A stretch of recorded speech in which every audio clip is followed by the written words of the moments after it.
This morning in Family Time, we are bringing the fun of Roger Williams Park Zoo to the studio with Stanley the skunk, along with Jen Rudolph, manager of the Ambassador Animal Program, and Diana Habedian, director of marketing and PR. Good morning, guys. Good morning. And good morning to Stanley. I mean, all right, let me just start out with the obvious. Who knew a skunk could be so adorable? I know. He is adorable. He's a little puffball. And Jen, sometimes they get a bad rap because a lot of times you smell them before you see them, right? Sure and do. you think you got to stay away. So first and foremost, we will not be smelling Stanley the skunk today for good reason. He's decented. Yes. Thankfully. And that is a process it's a very simple operation that was performed when he was a little baby. He was born in Cincinnati Zoo, and he was decented so that he could, you know, work safely with people. Yeah. Although he's really comfortable. Skunks spray when they get scared. It's actually their last resort. They'll stomp their little feet. They'll, you know, lift their little tail. Yep.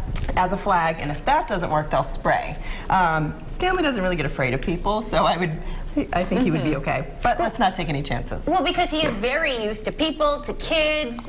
Talk about his role. Yeah, so he's part of our ambassador program, and ambassadors really do an amazing job in the community connecting people to nature. Because just like you said, you know, you've smelled skunks, you've seen them, maybe you get a little bit nervous. Yeah. But when you can see an animal like Stanley up close and really learn about how important they are in our backyards and why we don't need to be afraid of them, absolutely respect them. We don't want to pet them, we don't want to feed them. Right. But if you leave them well enough alone, they're really an important part of the ecosystem that keeps us all healthy. How so? What is their role? Yeah. So he's an omnivore. Okay. So he eats, he'll eat a lot of bugs. They're actually great in your backyard because they eat grubs. And who wants grubs in their garden, so right? when you do see them in your backyard, it's okay. Let them go. You want them there. For my garden, I'm like, come on in, guys. Because he's not going to eat any of my plants. Right. He's going to actually eat the grubs because that's more valuable to him.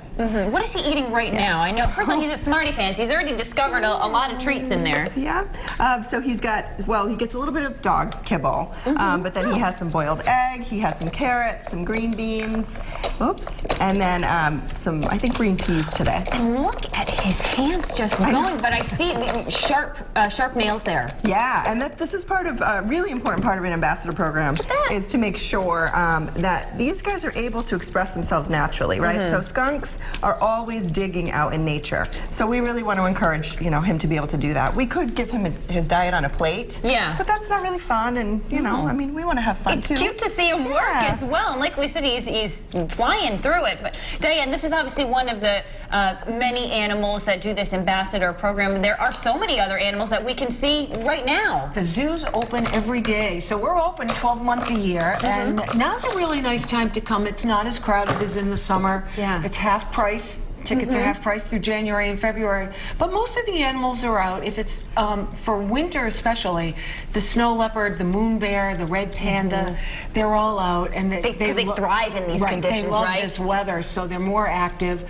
But even if an animal like an elephant or a giraffe, if they're not out because of the weather, they're inside, you can still see them. You know, food service is open, and we have a new food service company whipping up some really delicious food. So yeah, the zoo's open, so come on down. I mean, and this Saturday, it's the first Saturday of the month, so it's free for Providence residents. Every first Saturday of the month for Providence residents, it's free. So yeah, it's a great time to visit the zoo.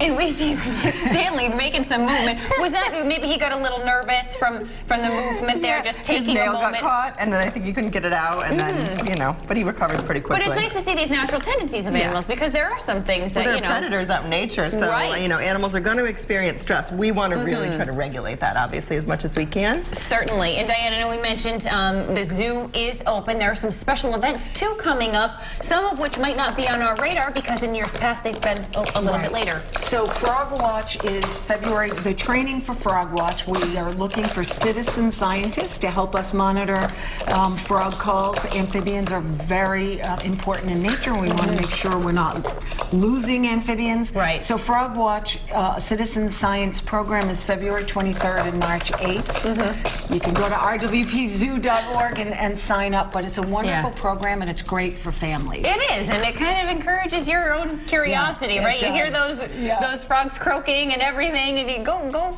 find out a little bit more about them. And then spring is coming too, right? That's always my Yes. favorite sound of those spring peepers, as we know. I'm enjoying the sound of him kind of clawing Punching away away, and getting his food. Stanley, I'm so proud of you, and you really are adorable. Do we know about how old Stanley is? Is it hard to tell? Yeah, no, I actually have his birth date, and of course I can't think of it right now. I think he's about 5. Okay. Yeah. He was born in Cincinnati. He came when he was about, I want to say 3 months old. Oh, Yeah, what a he was a little sweetie. When puff-ball. when they're born, are they tiny?